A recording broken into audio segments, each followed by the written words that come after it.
Gloria a Dios, hermanos. Pues puede tomar su lugar, amado hermano. Damos gracias por la oportunidad que Dios nos da de poderlo alabar, de poderlo bendecir. Y vamos a entrar en nuestra temática. Pues ya la mayoría traemos o tienen ahí en su celular o en WhatsApp de la iglesia sus notas del día de hoy. Recordemos, amados hermanos, que en particular, si usted quiere ir anotando algo que esté en los visuales, no les digo que no lo hagan, pero referente a esto todo está copiado igual, no le he añadido notas aparte de lo que le damos. Lo que sí puede usted en su momento añadirle, pues es lo que estamos en su momento compartiendo al momento, que sí, ahí es donde doy notas que probablemente no están ahí en su manual. Entonces vamos a iniciar, y el tema 20 es profecías del estado eterno. Y para empezar con esto, mis amados hermanos, pues tenemos que entender que para entrar en el reino tuvo que haber todo un preámbulo, toda una preparación para que pudiéramos llegar ya a lo que es el estado eterno. Y la semana pasada en particular vimos uno de los temas más, digamos que, todo es muy de película, ¿no? Pero la semana pasada vimos algo interesante que suena a esas películas ahora que están sacando de que se unen los muertos con los vivos y cosas así, y podíamos ver que la Nueva Jerusalén, que va a ser un evento impresionante, descenderá a la tierra, y la Nueva Jerusalén decíamos que tendrá una longitud de un cubo, que en su longitud tendrá el largo de lo que tiene el estado de Texas. Así que visto bajo la realidad, que pudiera ser algo imposible, veremos un cubo en los cielos, impresionante en su tamaño, que dijimos que va a ser una longitud como la del estado de Texas, entendiendo que Texas es el estado más grande de Estados Unidos. Va a ser algo sobrenatural, ¿sale? Entendiendo que de ahí en la tierra estarán todavía viviendo los moradores que entren a habitar la tierra restaurada, no la nueva tierra, ni los cielos nuevos, ni la tierra nueva, sino la tierra restaurada, para que el pueblo de Israel, el remanente que sobrevivió, junto con todas las naciones o la población que no sea judía que haya quedado viva, entre a habitar el milenio. ¿Se acuerdan que vimos que por ahí van a haber de todas las razas? No sabemos cuántos, y va a ser un estado utópico, una utopía de la cual hoy hablan muchos, en donde realmente va a haber paz, perfección, tranquilidad, no va a estar el diablo presente para provocar, pero esto terminará con los 1000 años, y dentro de la preparación para el reino eterno vamos a ver algunos puntos importantes, porque para entrar a la fase final tenemos que encontrar lo que es la última rebelión que se va a levantar dentro de las dispensaciones que hemos visto. Y se acuerdan que les dije que era importante machetearnos las dispensaciones. Vamos a recordarlas todos juntos para que las vayamos macheteando. A ver cuál es la primera, porque yo sé que la traen bien macheteada. La primera, a ver, aunque sea la primera, la perde. Inocencia, ¿sale? Les compartí, apréndanselas de memoria. No se aprendan tal vez todo lo que conlleva esta dispensación. Pero recuerden que nosotros, como pentecostales en particular, nuestra teología de escatología bíblica depende, hermanos, de las dispensaciones, de la teología dispensacional. Entonces, si nosotros en particular no conocemos o no macheteamos las dispensaciones, no vamos a poder de alguna manera ubicar la realidad de por qué hemos dicho todo lo que hemos dicho, ¿vale? Porque la última dispensación, ¿cuál es? El milenio, ¿sí? Y entonces, para entrar del milenio al estado eterno, necesitamos entender que el milenio es la última dispensación. Y la primera es la inocencia, después la conciencia, después, ¿cuál sigue? Gobierno humano, después la promesa, después la ley, después la gracia, y la que vimos o estuvimos viendo es el milenio. Amén. Entonces, esto entendámoslo, y les recuerdo a manera de retroalimentación que cada dispensación tenía en particular una ley o una ordenanza de parte de Dios. Me refiero a un propósito. La ley eran los 10 mandamientos o los 613 mandamientos que el judío tenía que obedecer. La gracia, ¿cuál es uno de sus mandamientos? La fe. Solo fe. El milenio ya tiene que ver con una obediencia directa al Mesías, al Rey, porque ya Jesús está gobernando, está reinando en Jerusalén. Y recuerde que dentro de cada dispensación, esta ley impuesta por Dios para administrar ese periodo de tiempo, nos va a llevar a ver en la Biblia cómo hay una desobediencia. ¿Sí? Adán y Eva, ¿cuál fue la ley? No comáis. ¿Qué pasó? Comieron. Pues hay una ley, hay una desobediencia y hay una consecuencia. ¿Cuál fue la consecuencia? Muerte espiritual, echados fuera del Edén y con una tierra maldita. ¿Sí? Nosotros de alguna manera, a pesar de que vivimos en la tierra y estamos bendecidos, no podemos negar que a la luz bíblica la tierra está maldita. ¿Sí? Maldita será tu trabajo, la tierra, y batallarás, porque se infiere que en el principio no batallaban para tener comida. No que no hicieran nada, pero no batallaban. La mujer, hemos dicho que cuando viene el juicio sobre ella, que dice: aumentaré el dolor en tu parto, en tus preñas. Aumentaré. No que no hubiese dolores en su momento, pero eran unos dolores. Yo no conozco de partos, obviamente, pero he oído mujeres que dicen: no, pues yo di a luz y cuando vi, pues el niño ya estaba fuera, ¿no? Y hay otras mujeres que se han quedado hasta casi muertas, ¿no?, a la hora de dar a luz. Sin embargo, el juicio fue: aumentaré tu dolor en tus preñas.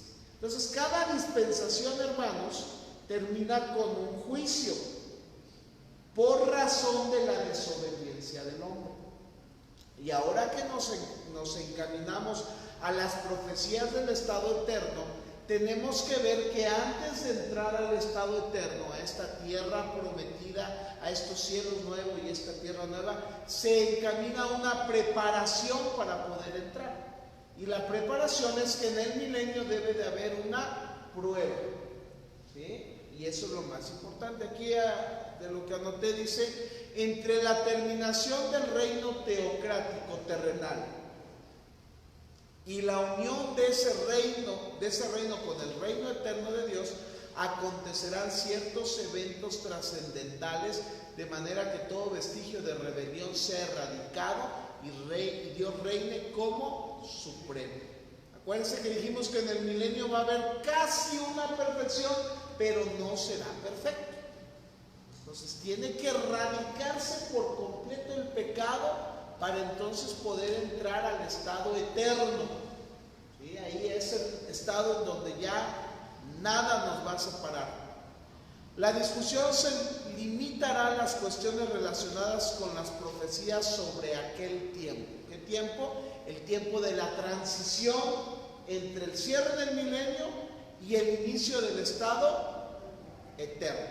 ¿Vale? Entonces vamos a empezar con el punto número 1, que dice la purificación del reino eterno. Y aquí vamos a ver 3 eventos en particular que tienen que suscitarse para que inicie lo que es la eternidad.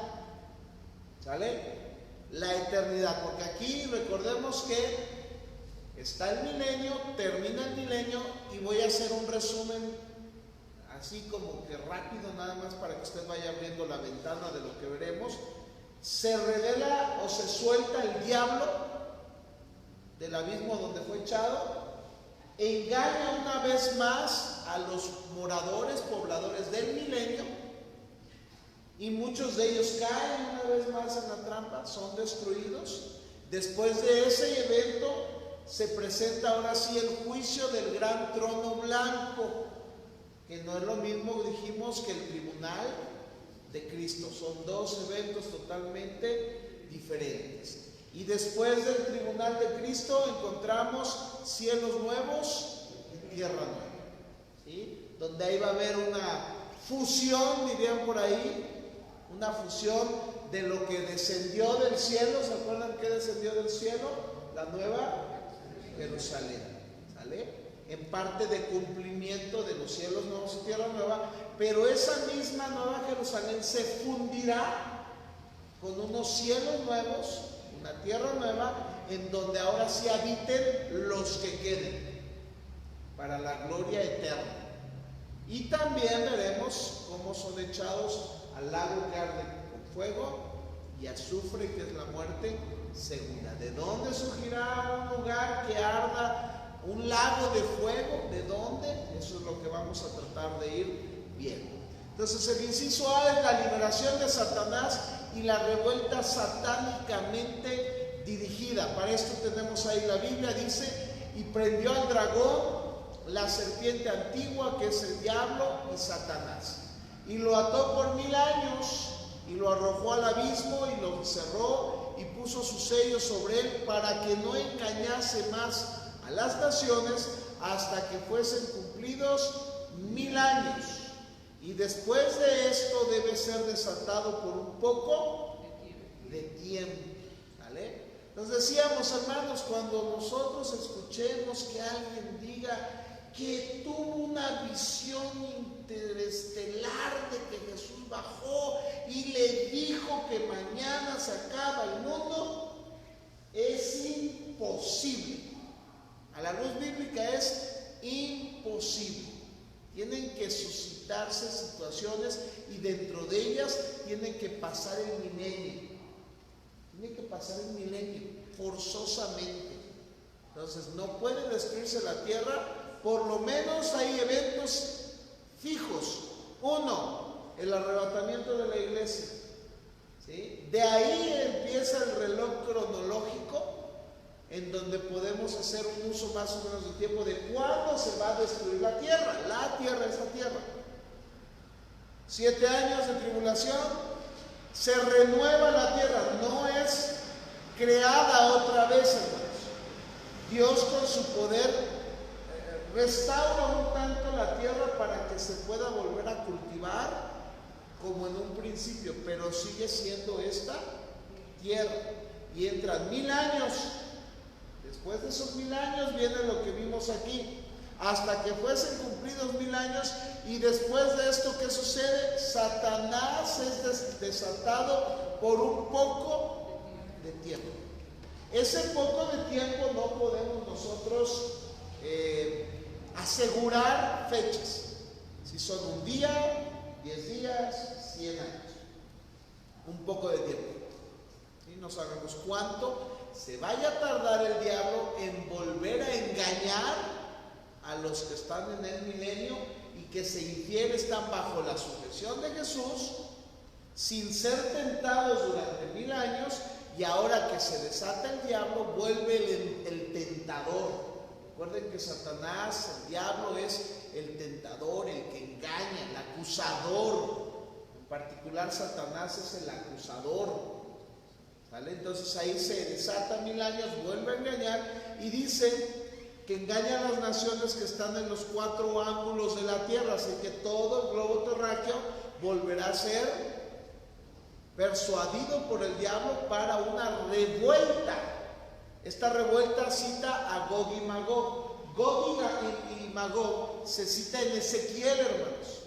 Pero esa batalla de Ezequiel de Gog y Magog ya la vimos que fue cuando se suscita contra el anticristo. Y es una batalla que se está suscitando en los 7 años de la tribulación.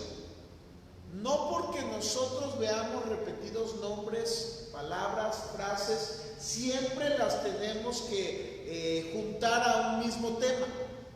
¿Qué quiere decir? Que si vimos en Apocalipsis antes Gog y Magog y aquí otra vez Gog y Magog, no quiere decir que son el mismo evento siempre. Hay eventos en diferentes formas, ocasiones y tiempos que a pesar tienen el mismo nombre. Es como la labor de Elías, hermanos. Dice, y vino y vendrá un Elías. Cuando dicen que viene el Elías, pensamos que resucitaría un Elías y que vendría Elías a hacer lo que hizo. No, cuando dice que vendrá un Elías, tiene que ver con vendrá un personaje que hizo o que hará la labor que hizo Elías. ¿Cuál fue? Volver al pueblo a Dios. ¿Cómo se volvió el pueblo a Dios en el tiempo de Elías? Cuando se enfrenta a los 450 profetas de Baal y a Jezabel. Cuando triunfa en ese momento que desciende el fuego, en ese momento el pueblo se vuelve a Dios. Entonces, ¿qué estaba haciendo Juan el Bautista en el río Jordán bautizando? Eso, cuando les dice hipócritas, generación de víboras, ¿quién les ha enseñado a huir del juicio venidero? Porque se estaban yendo a bautizar, en particular algunos, por compromiso. Pero ¿qué estaba haciendo con su predicación? Hacer que el pueblo se volviera a Dios. Enderezar, preparar las sendas antes de que venga el Mesías, la voz de que clama en el desierto. Entonces se va a preparar otra guerra y dice ahí, y subieron sobre la anchura de la tierra y rodearon el campamento de los santos y la ciudad amada. Campamento de los santos, ¿sí? El área de Jerusalén, no Jerusalén, y la ciudad amada, Jerusalén, donde estará llevándose en aquel tiempo el gobierno mundial, así como el anticristo en la tribulación, los 7 años, va a ejercer gobierno mundial.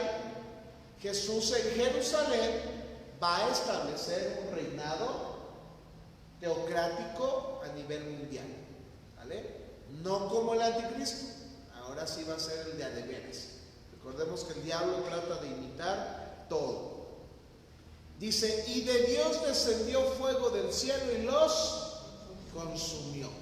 Entonces la revuelta, antes de que venga el estado eterno, primero tiene que haber una revuelta satánica, ¿vale? Dice, pero ni aún tal soberanía sobre la tierra cambia el corazón del hombre. Dijimos la semana pasada, platicamos que se iba a entrar en un estado de utopía, de perfección, un mundo casi perfecto.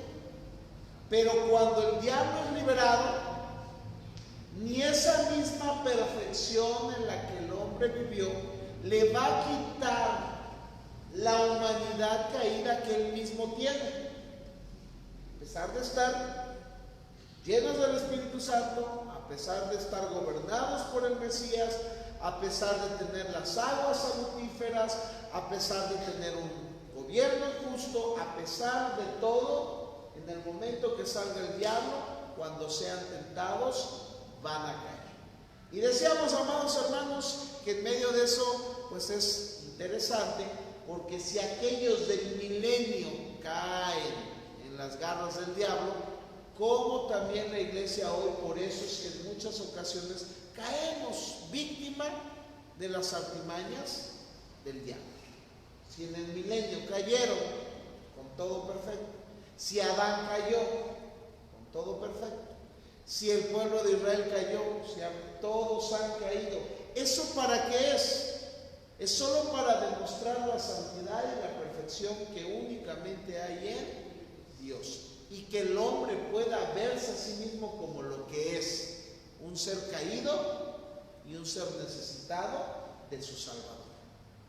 Porque si no fuesen tentados los del milenio, no se lograría ver la realidad de lo que hay en el corazón. Porque, hermanos, cuando la prueba viene es cuando realmente lo que hay en todos nosotros, en nuestros corazones, surge a la luz. Gracias a Dios, porque hoy que surge a la luz en la gracia es para que Dios nos vaya perfeccionando, ¿sí? Pero en aquel día se levantarán, y los que se levanten van a ir en contra de Dios. Dice aquí el último punto: saldrá de su mazmorra con su corazón lleno humeante de fuego del odio, que inmediatamente brotará en llamas y encenderá una revolución entre las naciones que está en los 4 ángulos de la tierra. Cuando el diablo se ha libertado de esas cadenas, va a salir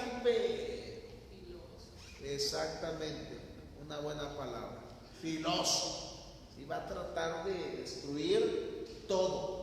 Y uno pudiera pensar, pero ¿por qué? ¿Cuál es el pensamiento hasta el día de hoy? Pero ¿por qué Dios permite la maldad? No es que permita en particular la maldad, sino que a través de actos de maldad, el corazón del hombre revela su naturaleza, hacia dónde se inclina. Porque ustedes y yo, hermanos, por naturaleza somos caídos. Y cuando surgen situaciones, nuestro corazón tiende al mal. ¿Cuál es la gran diferencia de nosotros, amados? Que cuando nuestro corazón, por casi inercia, se vuelve a la maldad, tenemos al Espíritu Santo que nos redarguye, que nos jala la oreja, que nos instruye, que nos dice: a ver, vuélvete. Esa es la ventaja que tenemos nosotros en el tiempo de la gracia, ¿sí? La ventaja de ellos es que ellos, a diferencia nuestra, tendrán al Espíritu Santo en todo el lapso. Entonces no conocerán tal vez ellos en su momento lo que es ser tentados por un ser externo. Es la única, ¿cómo pudiera decir? El único pretexto que le puedo dar a esa generación del milenio, que ellos no tenían al diablo todos los días siendo tentados, eran perfectos, todo bien bonito, y cuando se suelta el diablo, empiezan a experimentar ahora sí la tentación día a día del plan macabro que el diablo tenga para aquel día. ¿Qué les dirá? Pero yo digo, amados, si logró convencer a los ángeles, yo me pongo a pensar: Dios mío, qué bárbaro, ayúdanos hoy y a ese tiempo, porque la pregunta es si el diablo, siendo creado por Dios, y los ángeles viendo y viviendo con Dios, se dejaron manipular por el enemigo, ¿cuánto más no se las va a gastar con esa humanidad en el tiempo del milenio? Entonces es necesario esto. Segundo, ya se levantó el diablo, ya engañó, ya el Señor lo detuvo, y ahora viene la purificación de la creación. Estos son, dijimos, los acontecimientos que deben de suscitarse antes de que entremos al estado eterno. Ahora, como pregunta así rápida, hermanos, mientras esto está pasando, ¿la iglesia dónde está?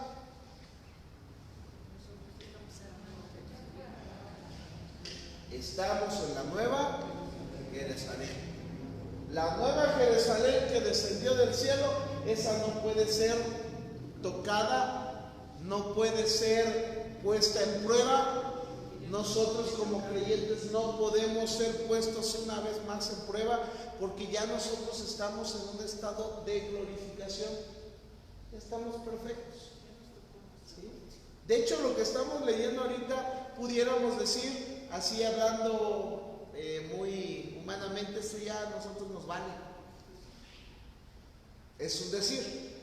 ¿Sale? ¿Por qué? Porque nosotros ya estamos en la nueva Jerusalén. Es más, nosotros siendo arrebatados, hermanos, ya, lo que pasa aquí, que surja el diablo, que venga, que destruya, que haga, deshaga y lo que sea, nosotros como iglesia, ¿qué sucederá con nosotros? Estaremos en un estado perplejo de gozo, observando cómo Dios sigue cumpliendo al pie de la letra su palabra. Por eso la gran importancia de su palabra. El cielo y la tierra pasarán, pero mis palabras no pasarán. Es que será lo más importante para nosotros, estarnos gozando de ir viendo cómo sigue cumpliendo el Señor con lo que hoy, los que estemos allá, hermanos, recordaremos este día de este tema, y si lo volvemos a repetir o lo está repitiendo, usted se acordará en aquel día. ¿Se acuerdan cuando tomamos el curso y nos dijeron todas estas cosas y las estemos viendo? Podremos aún seguir glorificando. Por eso dicen que de noche y de día le decían santo, santo, santo. No tendremos más que poderlo estar glorificando al estar viendo cómo Él sigue haciendo su voluntad, soberano de la tierra. ¿Sale? Viene la purificación y dice, por causa del pecado de Adán, lo que estábamos comentando en el huerto, Dios pronunció una maldición sobre la tierra. Y entonces la tierra quedó bajo maldición. Leímos en su momento que aún la tierra y la naturaleza gimen por la redención del hombre. Porque la naturaleza misma, cuando el hombre sea redimido, entrará en un estado de renovación, entrará en un estado de restauración, y aún la misma tierra, la naturaleza, descansará. ¿Sí? Algunos dicen que los perritos van al cielo. No. Esos mismos descansarán. Los conejitos, las maripositas, las abejitas, las tortuguitas, toda la creación reposará de lo que la misma naturaleza está sufriendo por causa de nosotros. ¿Sí? Entonces eso es muy importante. Se hace por tanto necesario quitar el último vestigio de esta maldición sobre la tierra antes de la manifestación del reino eterno. Entonces entra un estado de purificación, y aquí lo vemos bíblicamente en 2 de Pedro 3 del 10 al 13. Pero el día del Señor vendrá como el ladrón en la noche, en el cual los cielos pasarán con gran estruendo, y los elementos ardiendo serán deshechos, y la tierra y las obras que hay en ella serán quemadas. Entonces esta tierra tiene que ser destruida en algún punto. Esta tierra, dice, terminará deshecha con el fuego, que quiere decir restauración, purificación. La palabra fuego en la escritura regularmente se usa no solo para juicio de condenación, sino también a veces el fuego tiene que ver con restauración. Y serán bautizados en fuego. Dice, yo a la verdad bautizo en agua, pero en otro que los va a bautizar en Espíritu Santo y fuego. ¿Sí? Entonces el fuego, como puede ser de condenación, como puede ser de purificación. Y aquí estamos viendo una parte de la purificación. Puesto que todas estas cosas han de ser deshechas, ¿cómo no debéis vosotros andar? Y eso se refiere a la iglesia. ¿Cómo no debéis vosotros andar en santa y piadosa manera de vivir, esperando y apresurándoos para la venida del Señor, la venida del día de Dios, en el cual los cielos encendiéndose serán deshechos, y los elementos siendo quemados se fundirán?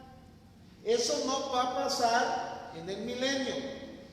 En el milenio, repito, va a haber una restauración. ¿Cómo será? Pero lo que Pedro está diciendo, está hablando sobre la fundición de esta tierra para la creación de nuevos cielos y nueva tierra, ¿sale?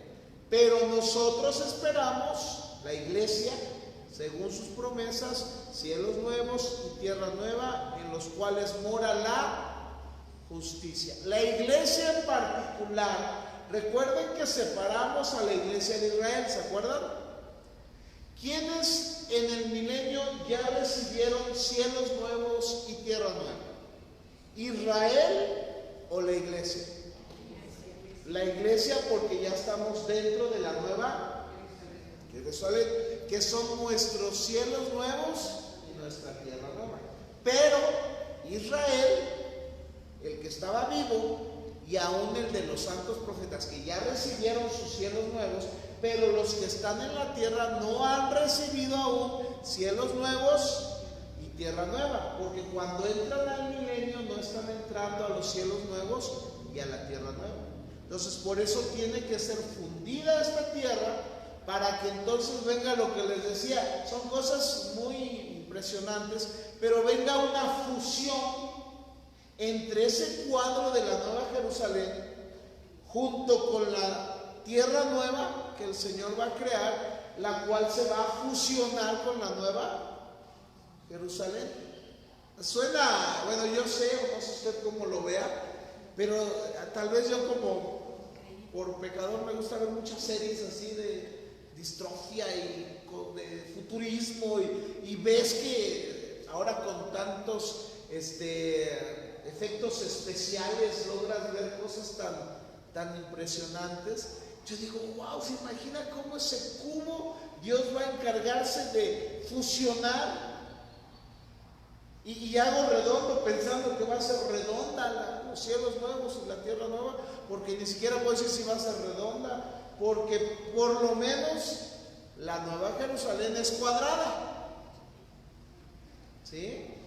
Aunque no puedo asegurar que los cielos nuevos y la tierra nueva que se unirán serán cuadrados, pero bueno, ahí son de las cosas que no podemos meternos más allá, porque vamos a terminar medio locos o haciendo falsas doctrinas. Y lo único que es la fe, Dios dice que lo va a hacer. Si dijo hágase la luz y se hizo, hágase la tierra y se hizo, háganse las estrellas y lo hizo. Si dice que funde esto y hace algo nuevo, lo creemos. ¿Sale? Puntos de vista. Dentro de estos cielos nuevos y esta tierra nueva, muchos tienen puntos de vista en contra. Recordemos que nuestra doctrina, la que estamos llamando premilenial, que somos aparte de premileniales dispensacionalistas, que aparte de dispensacionalistas somos pretribucionales. Hay otras doctrinas, hermanos, en las cuales otras personas están en desacuerdo con nuestra creencia. Una de ellas ya hemos dicho que son los amileniales, que he estado tratando de repetir mucho, dentro de los cuales he citado algunos predicadores como Sugel Michelén, como Juan Manuel Vaz, que son Paul Washer, que son amilenialistas. Núñez es dispensacionalista, pero dentro del dispensacionalismo también hay varias, hay ramillas.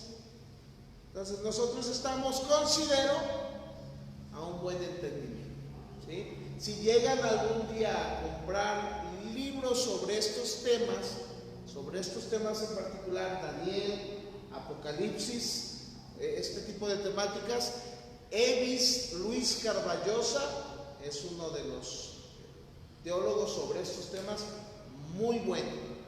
Ya está viejito, pero predica sobre estos temas con muy buena exégesis, como lo hemos estado diciendo. ¿Sale? MacArthur pues también es, a pesar de que es bautista, MacArthur es también dispensacional. Así como nosotros estamos enseñando, así MacArthur, a pesar de que es bautista, cree lo mismo. ¿Sí? Entonces hay muchas corrientes ahí. Entonces, punto 1, sostienen que el día del Señor, en el cual se dice que este evento tendrá lugar, es un tiempo de juicio e incluye solo el tiempo desde el traslado de la iglesia hasta la institución del milenio, con sus acompañantes juicios. Algunos creen que la fundición de la tierra va a ser una fundición antes del milenio. Yo les dije que esta tierra, cuando empiece el milenio, les dije que tiene que ser renovada, ¿cierto? Estos contendientes de doctrina dicen que lo que Pedro está hablando de que se debe de fundir el mundo está aconteciendo antes del milenio. Yo les estoy diciendo, según la doctrina, que hasta que termine el milenio, para poder entrar al estado eterno, se van a crear unos cielos nuevos y una tierra nueva. O sea que difiere en el tiempo, ¿me explico? En el tiempo y en el propósito de las cosas. Otros dicen, por cuanto se dice que el juicio por fuego es un medio de manifestación de la ira divina en la segunda venida, y puesto que esta purificación será por fuego, se arguye que debe ser el mismo evento. Otros hablan de que en la segunda venida de Jesús es cuando se va a suscitar también este evento, de que se van a fundir los cielos y la tierra, los desechos van a arder. Nosotros como premileniales, nosotros como dispensacionales, bajo este punto de vista, repito, creemos que los cielos nuevos y la tierra nueva surgen hasta después del milenio, hasta después de que el pueblo es engañado una vez por el diablo, una vez más, y entonces viene el juicio del trono blanco, y cuando termina el juicio del trono blanco ya hay una tierra nueva y un cielo nuevo, porque la anterior fue deshecha, como lo vimos en Pedro, ¿sale? Y ahorita vamos a ver un poquito más a profundidad eso. El día del Señor, nosotros cuando hablamos del día del Señor, no sé si se acuerdan, pero hubo un tema entre los que hemos dado que se trató sobre el día del Señor. Y hablábamos que el día del Señor es un lapso de tiempo, no es un día. Hablábamos de las figuras retóricas, que la palabra día puede tener muchos significados, muchas acepciones. Cuando nosotros decimos 21 días, pudiera decirse que literalmente son 21 días. Cuando decimos 1000 años, estamos casi asegurando 1000 años. Cuando decimos en los días de Noé, estamos hablando de la época de Noé. En los días de Zapata, en los días de la revolución, ¿sí? Entonces, el día del Señor tiene que ver más con una fecha concisa, con una serie de eventos. ¿Dónde inicia el día del Señor? A ver, alguien que se acuerde, ¿qué es lo que detona el día del Señor?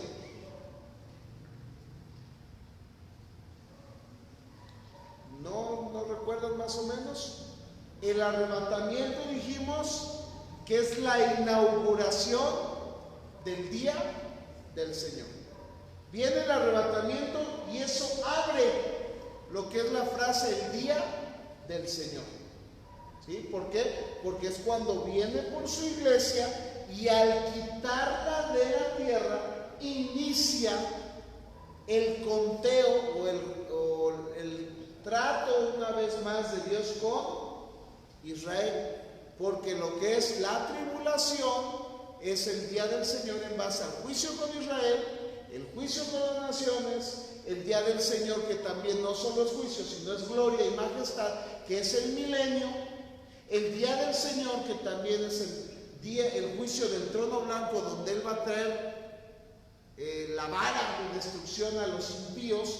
Todo ese tiempo, hermanos, es designado como el día del Señor. Entonces usted, si le llegan a preguntar ¿cuándo empieza el día del Señor? Se inaugura con Él, ¿sí? Porque ahí empieza a retomar. Dijimos que cuando venga el arrebatamiento probablemente ni siquiera se sepa quién es el anticristo. sino que como la tierra va a quedar en un caos de asombro de, oye, los marcianos se llevaron a la gente, y va a haber caos, problemática, de ahí se infiere, dijimos que va a surgir el anticristo para traer paz. Y dijimos que no iba a surgir de que hoy viene el arrebatamiento y mañana ya está el anticristo. Puede pasar una semana, dijimos, un mes, entre que las naciones, la política, el gobierno, la religión empiezan a organizar y se levante uno, que dijimos el cuerno pequeño, Satanás, para traer orden a la tierra y en ese punto traer paz a todos los moradores de la tierra. Y empieza lo que es el día del Señor. Entonces, el día del Señor va a haber demasiados eventos. Así es. Es el tiempo del día del Señor. Es el tiempo. Va a haber muchos eventos que van a ser muy significativos. Así es, así es. El día del Señor en particular suena como un evento, pero son eventos. Es como, ¿se acuerdan que vimos la batalla de Armagedón? Que dijimos es un día. No, igual la batalla de Armagedón, como una guerra, tiene su tiempo. Cuando hablamos de la Primera Guerra Mundial, no hablamos de un día, hablamos de todo el tiempo que duró la Primera Guerra Mundial. Cuando hablamos de la batalla de Armagedón, no hablamos del último momento de la pelea, sino hablamos desde que inician las peleas, que tienen que ver con la campaña de Armagedón, la última batalla. Entonces igual el día del Señor tiene eventos. ¿Qué lo abre? O sea, porque no es que lo inicia. ¿Qué abre este día? El arrebatamiento. Porque eso indica que ahora se abre lo que es la semana 70, ¿se acuerdan? 69 semanas están preparadas, 70 semanas están preparadas para mi pueblo, para mi nación. Y habla de las 69 semanas, luego dijimos que se abre como un paréntesis donde entra el misterio de Dios, que es la iglesia, y que llevamos 2000 años de ese misterio, y cuando la iglesia sea arrebatada, se reinicia el reloj cronológico de la semana 70, en donde empieza el día del Señor. Empieza el día del Señor. No es a la mitad de la tribulación. No, desde la hora del arrebatamiento, ya el día del Señor está en camino. Empiezan los eventos, como decía la hermana. Viene el anticristo, viene el descenso. Por ejemplo, cuando desciende Jesucristo con sus santos en gloria y se ubica en la parte del valle de Josafat, ese es un evento del día del Señor, pero tampoco es el día del Señor, sino es uno de los eventos que marcan. Así es. La entrada al milenio y que Jesús se siente a gobernar con su cetro y juzga a las naciones es parte del día del Señor. Todo el milenio es parte del día del Señor. Cuando se encuentra Apocalipsis 21, creo que es el juicio del gran trono blanco, es el día del Señor. Cuando Él abra los libros, ahí van 3 por lo menos de lo que es el día del Señor. ¿Sale? Pues para que de ahí no veamos. Y cuando entremos al estado eterno, pudiéramos decir que es la culminación del día del Señor, en base a las profecías bíblicas, porque entraremos al estado eterno y aunque es la glorificación, pero el plan de Dios, digamos que se culmina con la entrada al estado eterno. Punto número 2 dice: además el fuego puede ser un medio de juicio divino sin hacer que cada uso de este necesariamente caiga dentro del mismo evento. Ya dijimos que el fuego tiene que ver con diferentes acciones, ¿sí? Y no un fuego es el mismo en otro momento. Hay diferentes ocasiones donde el fuego se utiliza para diferentes circunstancias. Y también, por cuanto la tierra mileniaria se fusionará con los cielos nuevos y la tierra nueva al final de la era, bien podría Isaías describir la escena mileniaria teniendo en cuenta que es un lugar de morada eterna, sin declarar que los cielos nuevos y la tierra nueva surgirá al principio del milenio, aunque previéndolo desde este punto. ¿Qué quiere decir? Está la tierra, esta, la que tenemos hoy, desciende la nueva Jerusalén. Hay una aparente fusión, pero no es una fusión completa, porque se dice que no podremos tener contacto los glorificados con los que estén aquí. No puede haber contacto, que baje el de la iglesia y que platique con uno de los vivos. Oye, ¿cómo estás pasando? Aguas, porque acuérdate que en la escritura dice que el diablo va a ser... No, nosotros estamos arriba, glorificados como simples espectadores. Con esto entiendo que va a pasar como por Lázaro y el hombre pobre, que los de allá no pueden bajar a y los de acá pueden ir, y ahí se va a repetir esas escenas. Algo similar va a ocurrir ahí. No va a poder pasar un vivo con un glorificado. ¿Sí? Es un buen ejemplo. No es lo mismo, pero es un buen ejemplo en cuestión de que no vamos a poder traspasar límites. ¿Sí? Cada quien va a estar en su hábitat, cumpliendo su propósito. ¿Vale? Entonces, seguimos aquí. Si se sostiene que esto no puede referirse al mismo tiempo, puesto que Juan dice, delante del cual huyeron la tierra y el cielo. Cuando viene el juicio del trono blanco, dice que la tierra y el cielo huyeron. Y aquí lo podemos llegar con Pedro, que esa huida tiene que ver con la destrucción, con la restauración. Pedro dice, guardados para el fuego en el día del juicio. No se halló la tierra porque huyó, es un simbolismo, es una figura retórica. Pero si unimos el hecho de que Pedro dice que la tierra va a ser destruida y va a ser hecha nueva, aquí podemos ver que no se va a encontrar, porque ya no se encuentra el cielo y la tierra. Huyeron antes de que venga el juicio del trono blanco. Es suficiente responder que la declaración de Juan menciona el hecho de que los antiguos cielos y la tierra pasan sin indicar los medios por los cuales se logra esto. ¿Cómo es que huye la tierra y el cielo? No tiene Juan los elementos para indicar el cómo, pero Pedro dice, proporciona los medios por los cuales se produce la disolución, la desaparición de los cielos nuevos, de los cielos y de la tierra. Tiene que ver con el fuego, que a través del fuego los elementos van a ser deshechos, ¿sí? Destruidos completamente. Amén. ¿Hasta aquí algo, mis hermanos? ¿Vamos bien? ¿Sí? ¿Todos? Bueno. Luego de ahí sigue el juicio de los pecadores que estábamos hablando. El juicio de los pecadores, que tiene que ver con el gran trono blanco, donde aparecerán todos los muertos. Ahora, hermanos, aquí algo interesante.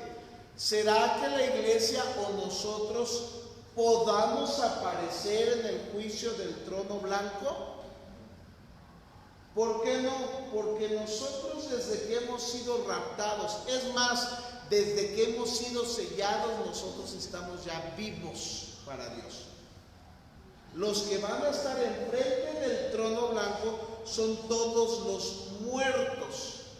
Hablando en primera parte, muertos espirituales, que no están inscritos en el libro de la vida, y por ende muertos corporales, que estuvieron ahí esperando el momento.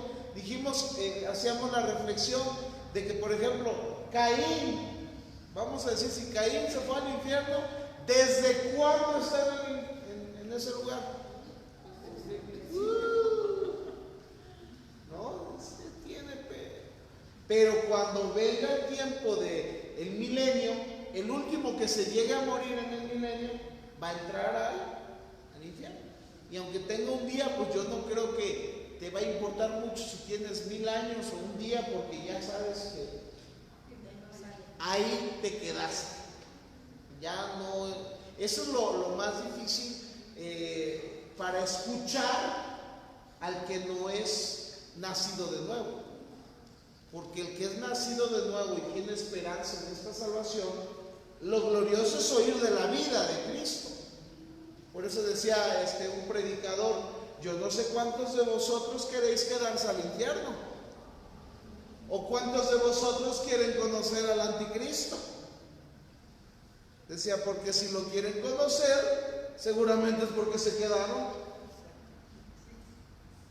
¿Sí? O sea, él hacía esa reflexión de que en el momento de que nosotros nos vamos, no tenemos ya que por qué pensar en las cosas feas, porque las que las vivan o querer verlas, porque va a estar tremendo. Independiente que las veremos. ¿Sí me explico? Lo veremos. Así de lejitos, pero sabremos qué está pasando. ¿Sale? ¿De hermana?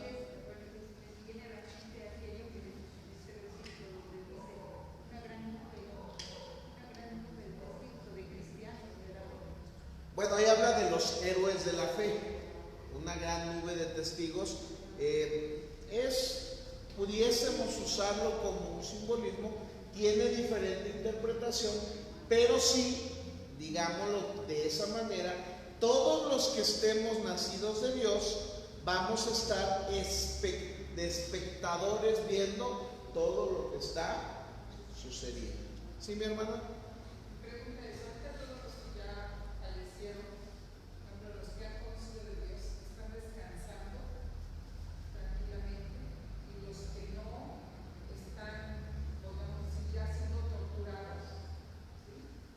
Así es. Ahorita si le termino de responder la pregunta, porque ahorita vamos a ver, por ejemplo, eso.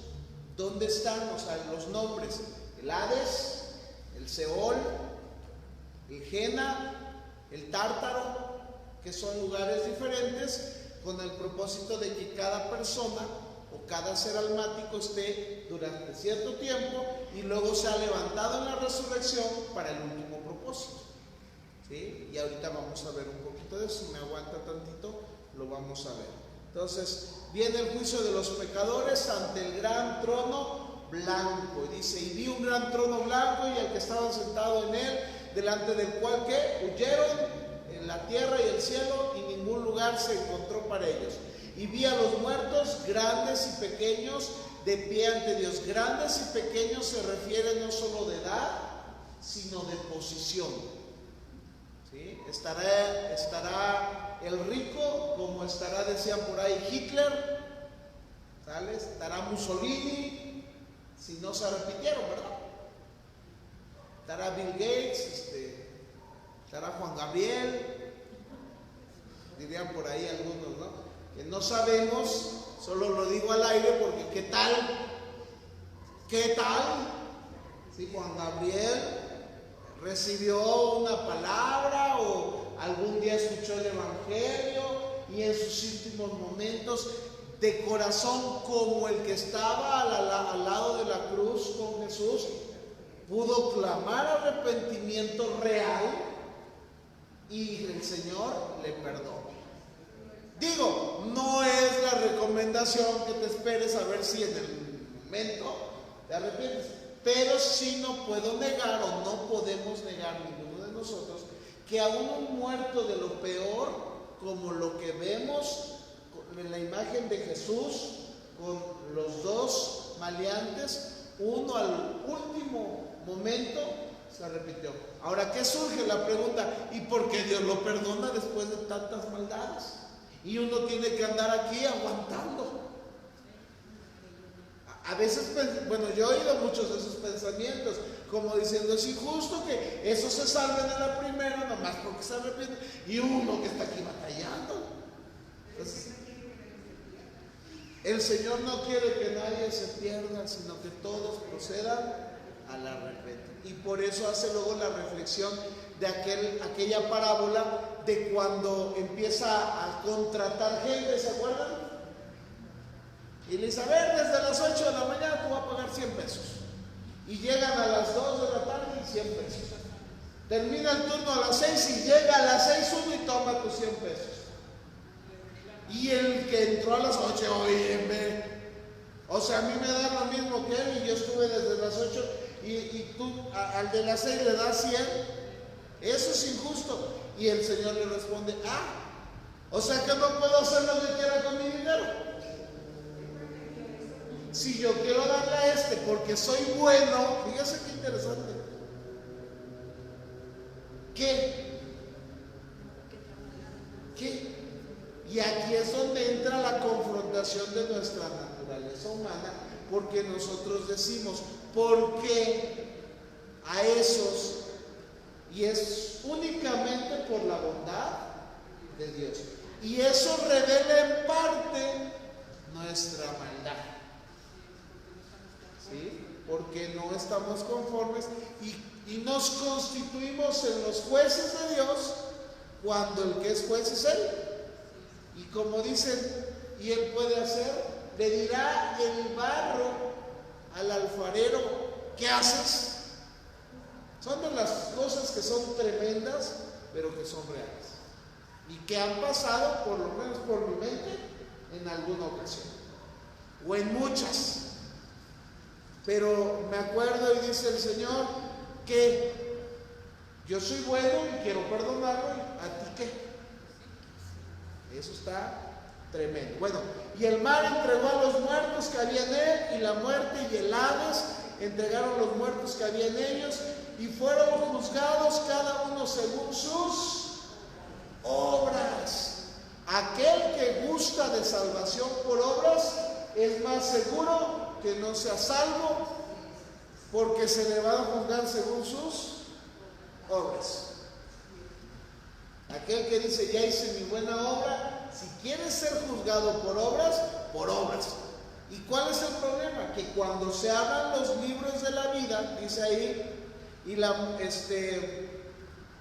fueron juzgados según sus obras, y la muerte y el Hades fueron lanzados al lago de fuego. Aquí viene el otro que vamos a ver. Esta es la muerte segunda. Y el que no se halló inscrito en el libro de la vida fue lanzado al lago de fuego. Si tu nombre no está en el libro de la vida, es porque está en el libro de las obras. Y si estás en el libro de las obras, es porque ya te amolaste. ¿Sí? Y no es que te borren del libro de la vida, porque no se puede borrar, o Dios no va a borrar a nadie del libro de la vida. Hay una parte donde dice, no vaya a ser que Dios borre tu nombre del libro. Es una advertencia que debe sangolotear la vida del creyente de andar por la derecha, no porque nos vaya a borrar. Es como el papá que le dice, si sigues así, te voy a dar, y es con la intención no de quitar, sino de hacer reflexionar al hijo. ¿Sale? El destino de los perdidos, ahí es donde vamos, que nos preguntaba la hermana Monse. El destino de los perdidos es un lugar en el lago de fuego. ¿Sí? Ahora, el último destino para los perdidos es el lago de fuego. Pero antes de que sean enviados a este lago de fuego, vamos ahorita a ver que han estado reservados en otros lugares. ¿Sale? Está el lago de fuego se describe como el fuego eterno, el fuego que nunca se apaga, y se insiste en el carácter eterno de la retribución de los perdidos. Este lago de fuego va a ser un lugar de destrucción, de dolor, un lago de fuego tremendo. Con respecto a la retribución de los perdidos, es importante observar que el lago de fuego es un lugar, no un simple estado, aunque envuelve un estado. ¿Por qué, hermanos, es un lugar? Porque ahorita, en este momento, los que mueren en Cristo van a un estado, no a un lugar, a un estado. ¿Qué estado? Es el paraíso. ¿Sí? Así se le denomina ese estado o ese lugar en términos retóricos, haciendo simulación de que es un lugar, pero más bien es un estado, porque un lugar tiene que ser algo material en particular. Por eso es que los cielos nuevos y la tierra nueva es un lugar específico. Cuando la nueva Jerusalén descienda, ¿dónde vamos a estar nosotros? En un lugar, en la nueva Jerusalén, en el cielo, en el paraíso, en lo más hermoso. Y es un estado, pero también es un lugar. ¿Sale? Entonces, igual los que van al cielo van a un estado, y los que están yendo al Hades es en un estado, pero ya en un estado de sufrimiento. Dijimos hace algunas semanas sobre las enfermedades psicosomáticas, ¿se acuerdan? Que decíamos que el alma puede estar sufriendo de tal manera y que el alma, aunque no la veamos, esté sufriendo de tal manera que como estamos en un punto de ser tripartitos, se afecta no solamente al alma sino al cuerpo. ¿Sale? Entonces, ¿hay sufrimiento del alma? Sí. ¿Hay un sufrimiento del cuerpo? También. Pero hoy, ¿cómo están sufriendo las personas que están en el Hades?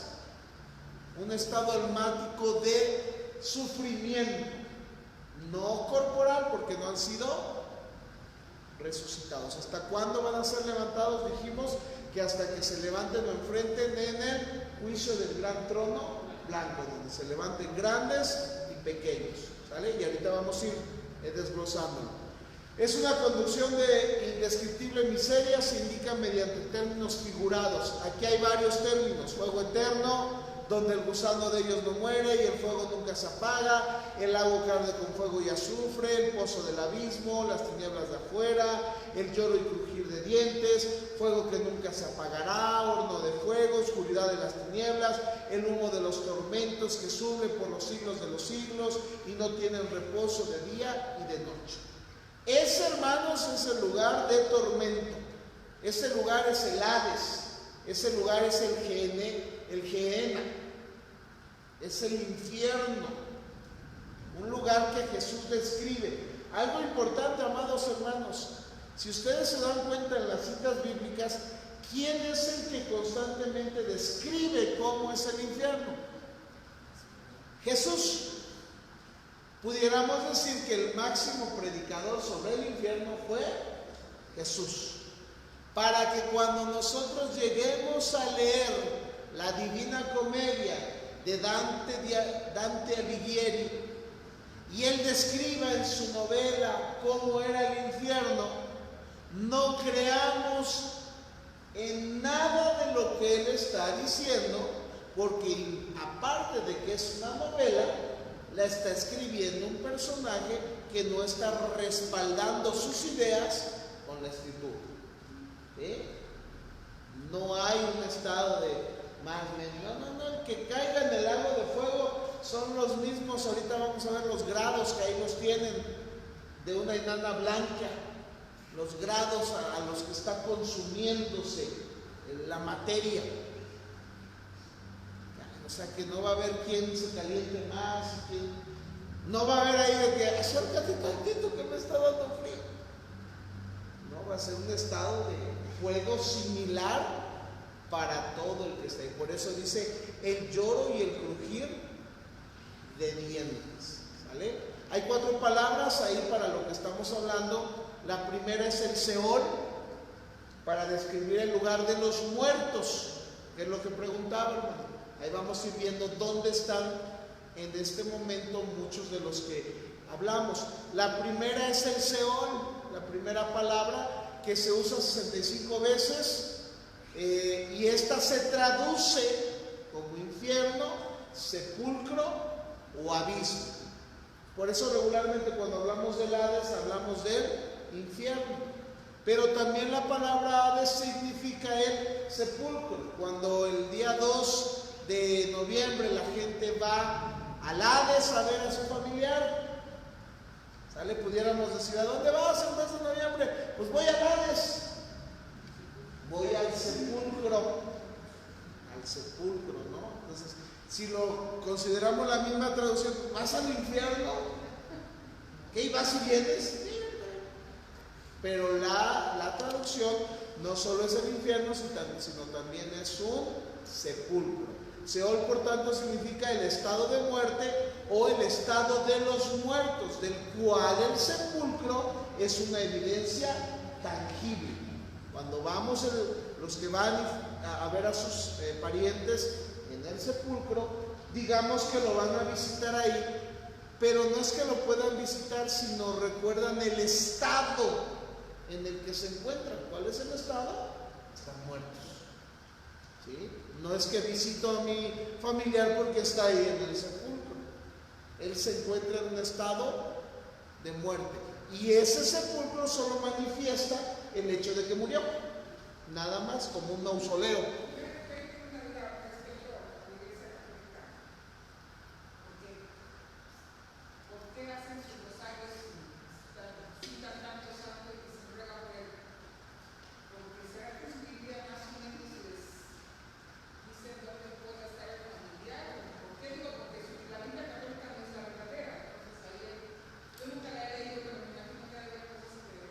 Mire, de toda la Biblia católica, por ejemplo, hablando de la latinoamericana, que son las más comunes, la latinoamericana, la Torre Samar, que es la grandota, que luego tiene que la foto de la Virgencita, la Torre Samar. Luego de las más conocidas está la Jerusalén, ¿sale? Todas ellas, como las nuestras, son traducciones, y es lo mismo. ¿Cuál sí es la diferencia? Dentro del canon católico, ¿se acuerdan lo que es el canon? ¿Sí? La medida perfecta que Dios estableció para autorizar los libros inspirados o soplados por el Espíritu Santo. Dentro de las versiones católicas, lo único que tiene en diferencia es que agregan libros que se le denominan deuterocanónicos, fuera del canon o de un segundo canon, dentro de los cuales el Nuevo Testamento de cualquier Biblia, católica, protestante, son los mismos 27 libros.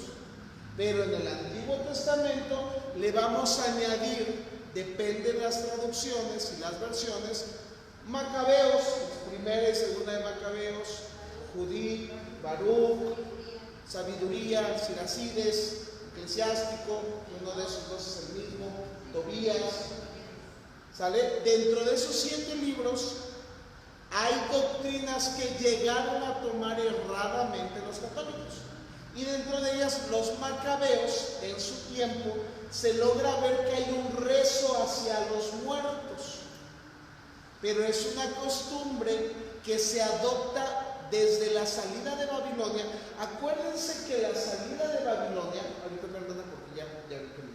De la salida de Babilonia, recuerden que mucha de la ideología pagana se quedó mezclada en el judaísmo, y por ende los macabeos, cuando luchan contra Antíoco Epifanes, muchas de esas ideologías cerradas las toman dentro de su fe, como hoy el cristiano que a veces anda decretando, declarando, amarrando, atando.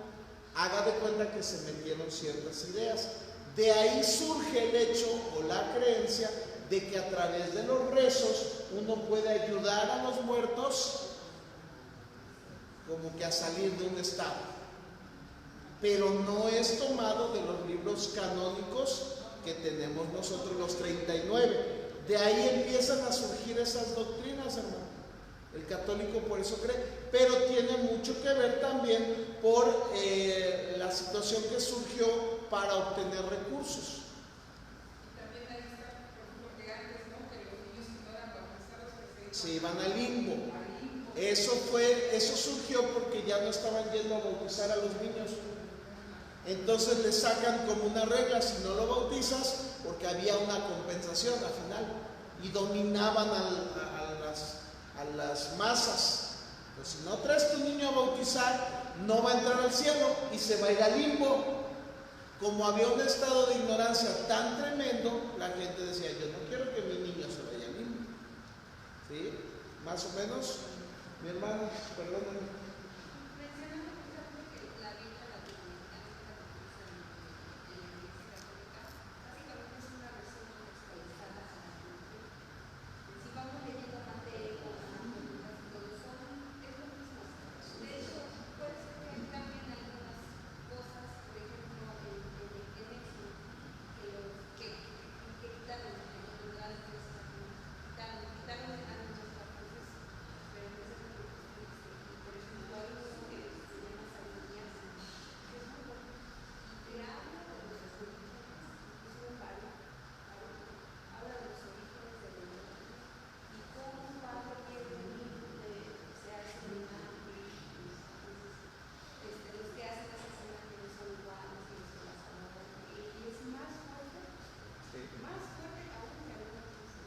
De hecho, hermanos, en particular, como consejo, hoy que, digámoslo así, estamos creciendo en el conocimiento, sería muy bueno que ustedes lean los libros deuterocanónicos para que puedan observar lo bueno y lo malo que se manifiesta, porque como dice la hermana, dentro de los libros deuterocanónicos hay sabiduría humana, práctica, ¿sale? El libro de Siracides, el libro de Eclesiásticos, son declaraciones muy semejantes a Proverbios o Eclesiastés, y dentro de esos consejos hay muy buenos consejos, ¿sí? Dentro de Tobías hay espiritismo, que es malo. A los libros que añadieron. Ahora, ¿por qué los añadieron? Los añaden porque hay un margen de 400 años donde se infiere, donde Dios no habla a la nación de Israel, y dentro del anhelo de cubrir ese espacio se meten. Pero no son malos para leer. El problema es que pensemos que son doctrinales, porque si tú lees Primera y Segunda de Macabeos, tú entiendes la razón de por qué surgen los fariseos y los saduceos. Tú entiendes la razón del cumplimiento de la venida del primer anticristo, que se acuerdan que vimos en Daniel, que vendría alguien a sacrificar al lugar santo. Y cuando leemos Macabeos vemos a Antíoco Epifanes sacrificar un cerdo dentro del lugar santo, y ahí es donde se da el primer cumplimiento de la profecía de Daniel del anticristo, que se repite en Apocalipsis, por lo cual creemos que es una profecía de doble cumplimiento. ¿Se acuerdan que hablamos de las profecías de doble y triple cumplimiento? Entonces esa porción de Daniel es una profecía de doble cumplimiento. Se cumple en Antíoco Epifanes, ubicado en Macabeos, que es información, no es inspirado, pero es siempre bueno. ¿Sí, hermano?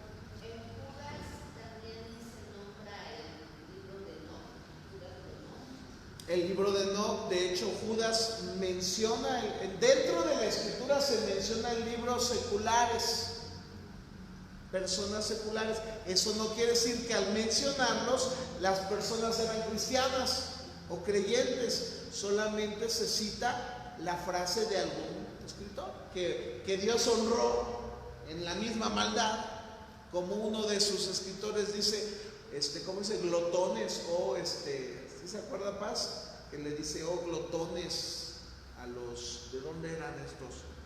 De tesalonicenses, creo, como sus profetas los dicen, glotones. ¿Sí, mi hermano? ¿Cómo llevan los bebés que son muertos? Todos los niños que mueren por personas o por terremotos o los abortados. Todos los niños, hermano, de manera particular, que mueren sin entender la naturaleza de su vida y de su pecado, obviamente que van a la presencia de Dios. Todos. Porque no puede juzgar en particular Dios, no porque yo lo diga, sino porque su naturaleza no puede juzgar a alguien que no ha entendido la naturaleza del pecado. ¿Sí? Por eso es que cuando bautizaron a un niño, el niño se muriera o no iba al limbo, iba a la presencia de Dios. ¿Cuándo es que empezamos a poder tener un destino? Cuando oímos del Evangelio, cuando somos conscientes del bien y el mal. Por eso las dispensaciones nos abren un poco el panorama de cómo juzga Dios. Porque Dios en la inocencia, ¿por qué juzgó? Eran inocentes Adán y Eva, como un bebé, no sabían el bien y el mal, pero eran conscientes, inocentes, pero no inconscientes. Y en su conciencia, cuando fallaron, es que abrieron la puerta al destino, fallaron. Entonces un bebé no puede fallar, hermano. Nace con una naturaleza caída, pero en su espíritu, en su alma no puede estar fallando. ¿Vale? Entonces, vamos ahí. El Hades dijimos entonces que es el infierno o el sepulcro. Es el lugar donde fue el rico de la historia del rico y Lázaro. En el Nuevo Testamento se habla de la palabra que equivale a Seol, Cuando en la Biblia se habla del Seol es en el Antiguo Testamento. En el Nuevo Testamento regularmente se habla de la palabra infierno, que tiene que ver con el Hades. ¿Sale? La palabra Hades. Generalmente esta palabra se refiere a los muertos no salvos que están en miseria esperando la resurrección para presentarse ante el gran trono blanco. Todas las personas que van al infierno están en ese estado, en ese Hades, en ese infierno, en ese estado almático, que están solamente ya sufriendo de saber que nunca estarán en la presencia de Dios, pero que están esperando la resurrección. ¿Cuándo se va a suscitar esta resurrección de todos esos muertos? En el juicio del trono blanco. ¿Vale? La palabra inglesa hell, que quiere decir infierno, de ningún modo representa el Hades griego, ya que hemos visto que no era una idea correcta de su equivalente hebreo Seol. Ahora, la palabra Hades, antes de la ascensión de Cristo, tenía dos formas de observarla. La misma palabra Hades, antes de que el Señor suba al cielo, tenía una forma de verse diferente. Cuando Jesús habla del rico y Lázaro, Él menciona el Seol, ¿cierto? Y menciona ese lugar en donde están todos, los buenos y los malos, divididos por una cima, ¿cierto? Entonces ahí está el rico y ahí está Lázaro. Hoy no vino la hermana Rosy, que nos preguntaba si vamos a estar conscientes o si los muertos están conscientes. Vemos al rico consciente y a Lázaro consciente de qué fue lo que hicieron, y el rico reconociendo dónde está y por qué está ahí, y reconociendo que necesita ir a avisarle a los vivos sobre la urgencia de reconocer las Escrituras. ¿Vale? Eso es antes de Cristo. La primera de estas divisiones se llamaba el paraíso y el seno de Abraham, que era el lugar como lo que es los cielos nuevos y la tierra nueva. Ambos nombres tienen su origen en el Talmud, pero Cristo los adopta. Los bienaventurados estaban con Abraham, eran conscientes de su estado y recibían consolación. Entonces, a la pregunta que hacía, hermana, el estado del paraíso o el seno de Abraham, aunque pudiéramos decirlo de manera figurada que es un lugar, es más bien un estado donde hay conciencia de lo que se está viviendo, pero no hay un cuerpo terrenal, material. Ese cuerpo, ¿hasta cuándo lo vamos a obtener? Hasta que venga el rapto, que el rapto va a levantar a los que han muerto en Cristo, y luego los que estemos seremos transformados. Los perdidos se hallaban separados por los salvos por una grande cima. El hombre representativo de los perdidos que está actualmente en el Hades es el rico. Entonces, en la historia de Jesús, antes de que Él suba a los cielos, está el seno de Abraham, el paraíso, y está, como dice ahí, el Hades, ¿sí? O el lugar de tormento, y era dividido por una cima. ¿Están pegados los dos lugares? Sí, pero divididos. Ahora, ¿qué sucede? Cuando el Señor sube a los cielos, sucede un evento sobrenatural, en donde de manera posicional Él cambia el modo, y en Efesios 4, 9, 10 dice que Él descendió a lo más abajo y luego tomó cautiva la cautividad y dio dones a los hombres. Eso que tomó cautivo a la cautividad y subió a los cielos es que se entiende que hace una división. Ahora el seno de Abraham queda ahora sí separado, no por una cima, sino queda separado, y entonces ahora podemos simbólicamente hablar sobre un arriba y sobre un abajo. ¿A dónde van los que van al paraíso? Arriba, decimos. Vamos arriba. ¿Y los que van al infierno, qué hacemos? Abajo. Pero no quiere decir que en esta tierra esté el Hades, porque hay videos que dice que han bajado sondas acústicas con gran grado de fidelidad y que se oyen allá abajo los gritos de gente: ¡ayuda! ¡No vengan para acá! El socavón, la entrada. Sí, hermano, y esos son los dichos tradicionales, y aún en lo que se creía en la mitología griega. Acuérdense, los que han visto películas de mitología griega ven que hay una entrada al Hades. No sé si han visto esas películas donde llegan a un punto en donde tienen que descender y luego le pagan al barquero con una moneda especial que solamente te da Zeus, o que la recibes al morir, dependiendo. Pero en vida, si tienes una moneda de parte de Zeus, te subes con el barquero, la pagas y te traslada al mundo de los muertos, al Hades. ¿Sí? Que empieza a ser algo bien locochón en la mitología griega, porque es un estado de muerto espiritual, pero en esta tierra, donde las almas están ahí rondando. Entonces no es el mismo Hades visto en la mitología griega que el Hades bíblico. El Hades bíblico es un estado almático, aunque se designa con la posición de abajo, pero es un estado almático. ¿Sale? Por eso dice que cuando Jesús va a las partes inferiores de la tierra, no es que literalmente fue aquí a esta tierra hacia abajo, sino se condujo a un estado donde estaban los muertos, en un estado, ¿sí? Porque cuando sea el lugar es el lago que arde con fuego y azufre, y ese va a ser un lugar. Así como va a haber cielos nuevos y tierra nueva, así también va a haber un lugar que arda, que sea lago de fuego y azufre. Y ahorita vamos a ver, ya vamos a ir terminando.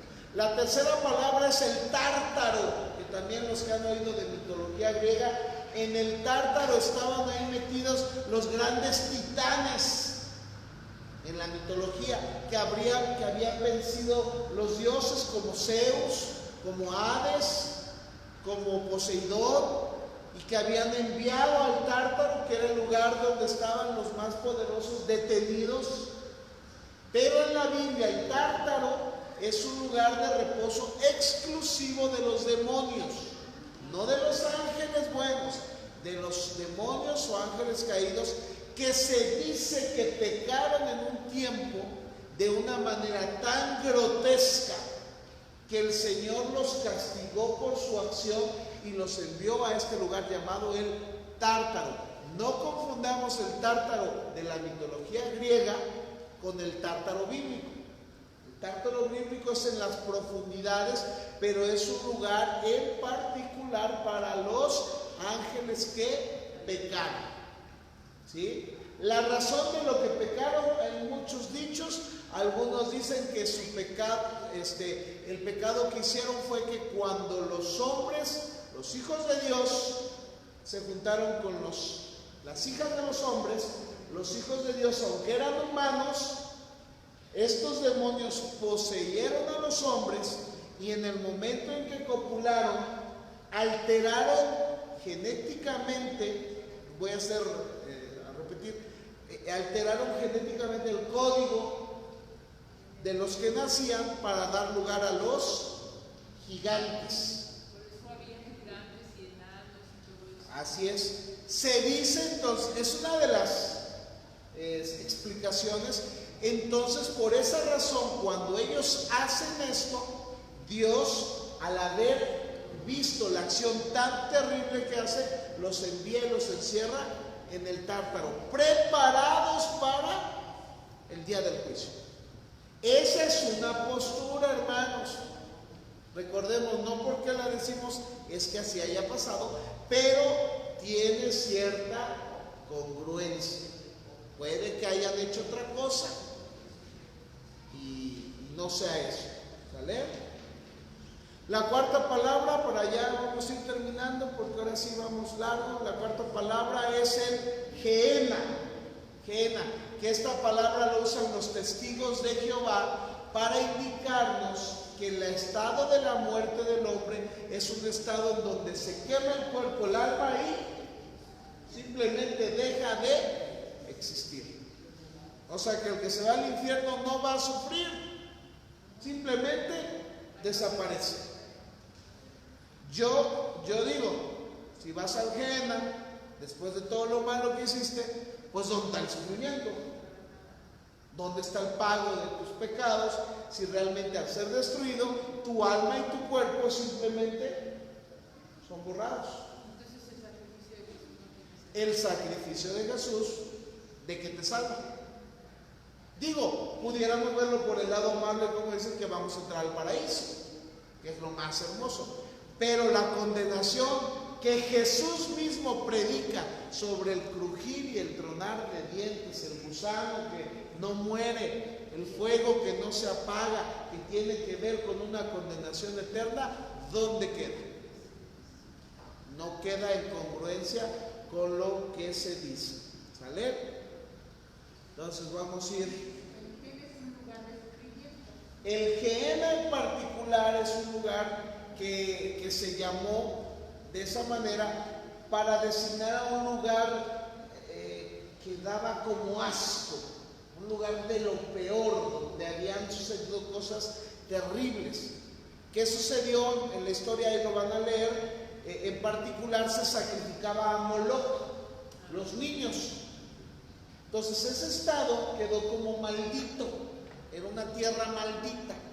En los tiempos de Jesús ahí se echaba toda la basura y se quemaba constantemente la basura y le llamaron el Gehenna y ubicaron esa área en particular para recordar el lugar que estaba maldito, en donde se entiende que se sacrificaban los niños a Moloch. Entonces esa ubicación era un lugar maldito. La escritura, cuando habla del Gehenna, habla más bien de un lugar maldito. Los testigos de Jehová lo han llevado al punto literalista extremo de que es un lugar donde se queman las cosas y al quemarse desaparecen. Por eso ellos dicen, el alma y el cuerpo se queman, se van al Gehenna y se desaparecen. Pero ¿por qué razón interpretan así? Por una falta de una buena exégesis, de una buena interpretación. Pero bueno, eso es lo que ellos se cubren. Ahora, la palabra Gehenna también indica un lugar entonces de retribución, un lugar sí específico que tiene que ver con maldición y que tiene que ver con fuego. Entonces, cuando hablamos del lago que arde con fuego y azufre, indica el lugar de retribución, el Gehenna. Y para hablar sobre la posibilidad de que exista un lugar así, la misma ciencia nos da pie a creer que ya pudieran existir lagos de fuego que arden, a lo que se conocen como las estrellas blancas diminutas o las enanas. No sé si alguien ha oído de eso. En nuestro cosmos hay planetas que están ardiendo y que llegan a una temperatura tal que esa misma temperatura, junto con su, ¿cómo se llama? Lo que protege la capa de ozono, ¿no? Lo que la contiene, ese ardor, empieza a provocar tanto calor que al momento de que explotan las moléculas, este mismo calor, a pesar de que las aparta, hay una presión tal que se apartan, pero las acerca al mismo tiempo y crea un fuego líquido que no puede explotar y al mismo tiempo no puede consumirse, por lo cual son eternas. Son soles que estaban en producción, soles que estaban por explotar y hacer lo que hace nuestro sol, que sigue explotando, pero que tiene un tiempo de vida. Estos soles en construcción llegaron a tal calor que en lugar de explotar se comprimieron, y al comprimirse crearon lagos de fuego. Exacto, la misma composición de estas enanas impide que exploten, quedan en una misma atracción las unas con las otras. Es un evento sobrenatural. Ahí lo tienen en sus hojitas como más definido científicamente, con sus grados, con lo que es. Yo se los explico así como muy sencillo o simplista, pero es algo real que ya existe. Entonces, si uno se pregunta ¿dónde será un lugar como ese? Pues ya existen lugares en donde un hombre puede entrar a un lugar que arde como un lago de fuego, ¿vale? Entonces ese es el destino de los malos. Y terminamos: los que sean enviados a ese lugar quedarán en una condenación eterna. Y entonces nosotros ahora sí, casi colorín colorado, casi viene la creación de los cielos nuevos y de la tierra nueva, ¿sí? Ya se juzgaron a los malos, el juicio del trono blanco acabó, y ahora todos los que estamos en la Nueva Jerusalén, ya después de que vimos el juicio, nos preparamos para que entonces el Señor funda o coloque o haga estos cielos nuevos y tierra nueva, donde entremos a morar, ahora sí, por la eternidad. La pregunta: ¿qué pasará en la eternidad, hermanos? Se acabó. Lo que nos está permitido conocer, hasta ahí llegó. Lo único que podemos decir es que viviremos plenos al lado del Creador. Es lo único. Y yo puedo decir, ¿qué más queremos?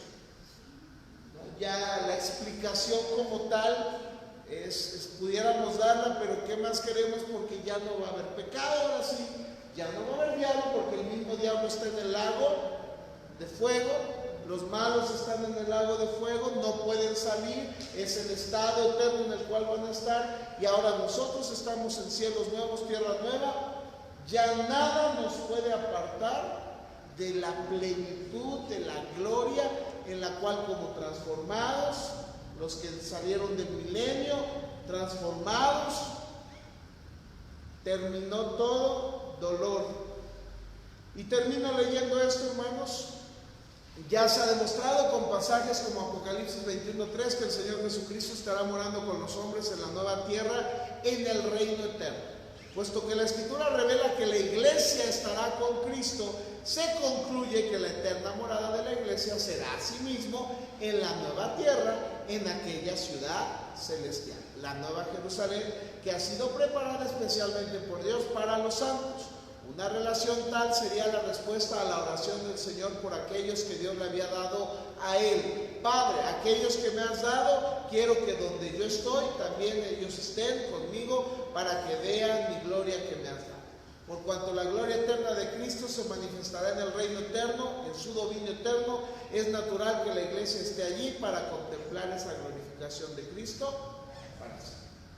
Amén. ¿Comentarios, amados? Bueno, pues la siguiente semana ya estamos casi saliendo. Son 4 temas o 2, no recuerdo muy bien, pero ya pudiéramos decir que el colorín colorado se está acercando. Prepárense todos para su examen presencial que van a ganar, ¿cierto? Su examen oral que estarán dando sobre Sí, va a ser cada unos 5 horas, cada martes. Entonces, pues vamos a dar gracias a Dios y vamos a despedirnos. Te damos gracias, buen Dios, por este tiempo, porque eres